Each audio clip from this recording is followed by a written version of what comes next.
My name is Alex and I'm going to show you how to make cupcake swirls in Photoshop.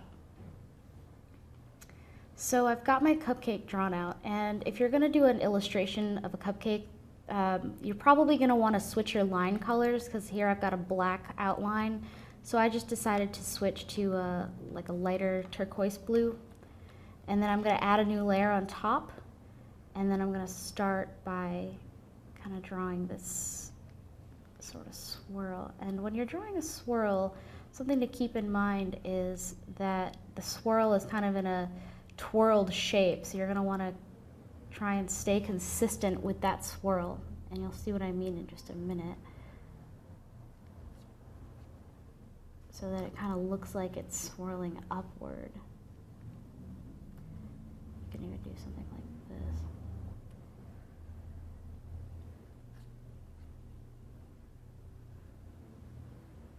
And then you can sort of play around with how you want it to swirl when it gets to the top. And you can add some lines for that texture of the tip of the icing right there.